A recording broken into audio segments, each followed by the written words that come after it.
बहुत समय पहले हरिपुर नाम का एक गांव था। गांव हरा भरा था।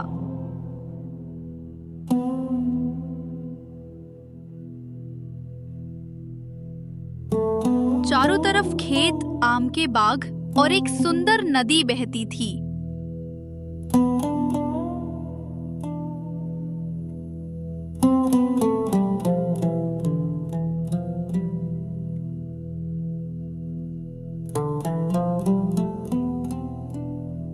गांव के बच्चे हर रोज इस नदी पर नहाने और तैरने जाते थे।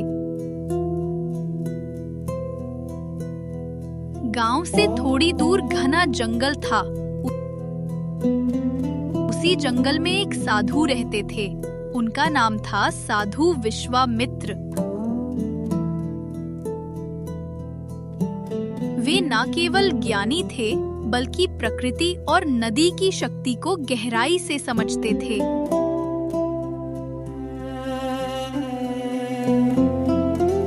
गांव वाले मानते थे कि साधु महाराज केवल मनुष्य की नहीं, बल्कि नदी और जंगल की भी रक्षा करते हैं।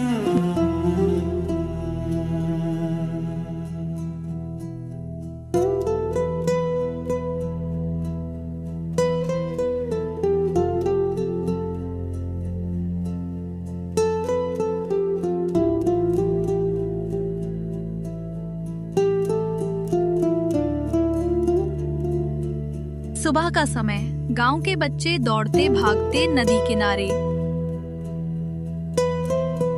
कोई मिट्टी का छोटा सा नाव बनाकर बहा देता, कोई पानी में गोता लगाकर मोती जैसा पत्थर ढूंढता।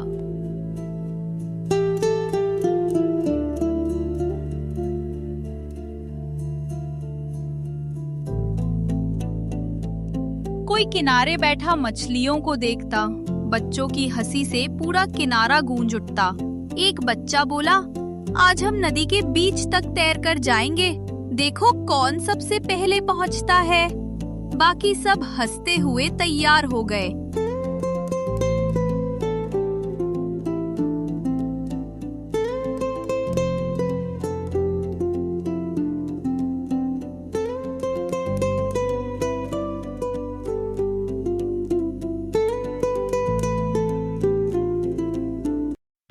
जंगल में साधु विश्वामित्र अपनी छोटी सी कुटिया में बैठे थे। वे पक्षियों को दाना डालते और जड़ी बूटियों से औषधि बनाते। उनकी कुटिया से नदी साफ दिखाई देती थी।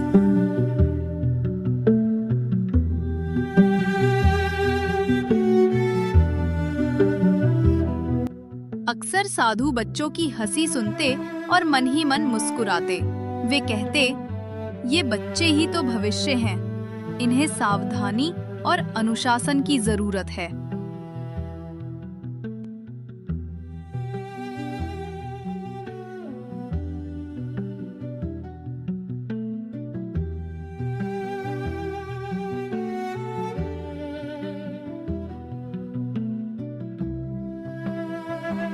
एक दिन अचानक पहाड़ों पर बादल फटने से नदी का पानी उफान पर आ गया।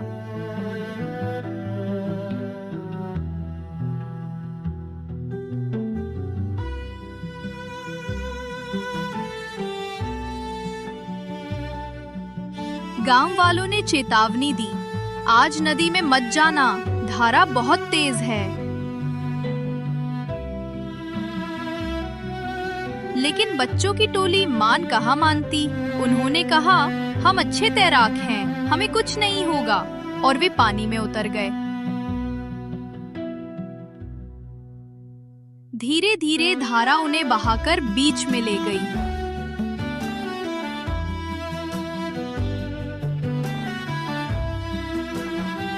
दो बच्चे चिल्लाने लगे, बचाओ बचाओ। गांव वाले किनारे से रोने चिल्लाने लगे।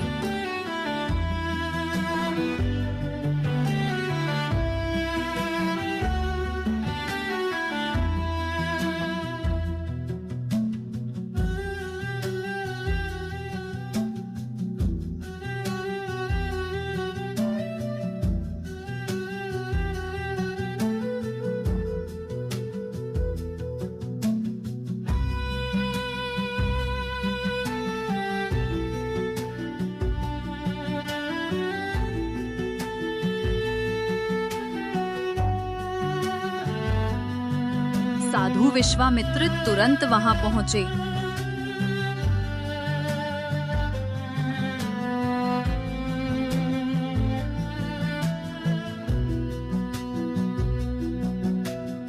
उन्होंने आंखें बंद की और प्रार्थना की। फिर एक लंबा डंडा और रस्सी लेकर पानी में उतरे। धारा बहुत तेज थी, लेकिन साधु ने पूरी शक्ति लगाई। उन्होंने बच्चों को पकड़कर रस्सी से खींचा और सुरक्षित बाहर निकाल लिया। गांव वाले अवाक रह गए। ये तो असंभव था। साधु महाराज ने बच्चों को मृत्यु से खींच लिया।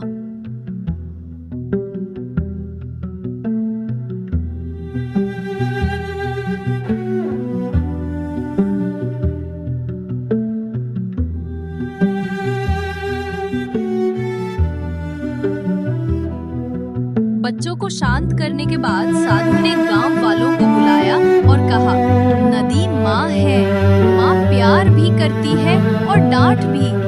यदि उसका सम्मान न करोगे तो वो गुस्सा दिखाएगी।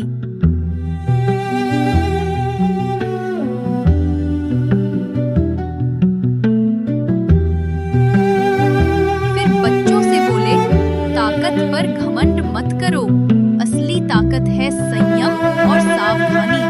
जिसने ये सीख ली वही जीवन में विजयी होगा।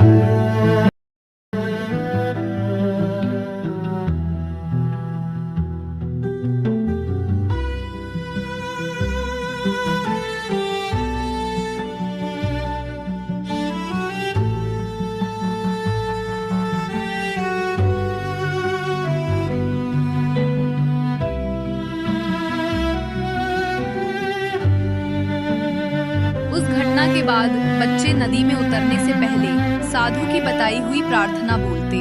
गांव वाले बच्चों को तैराकी सिखाने के लिए बारी बारी से नदी पर पहरा देते। धीरे धीरे गांव में अनुशासन और एकता बढ़ी।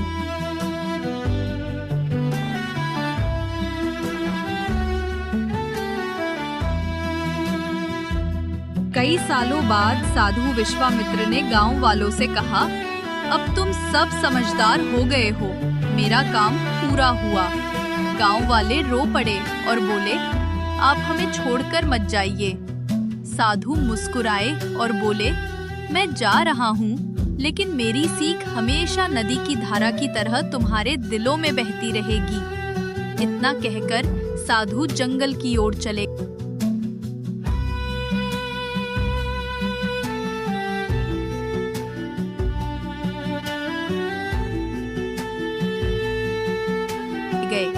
गांव वाले आज भी कहते हैं, हमारे गांव को साधु विश्वामित्र ने बचाया था।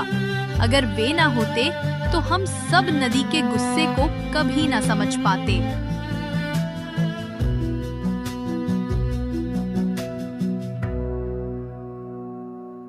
आनंद में भी सावधानी जरूरी है।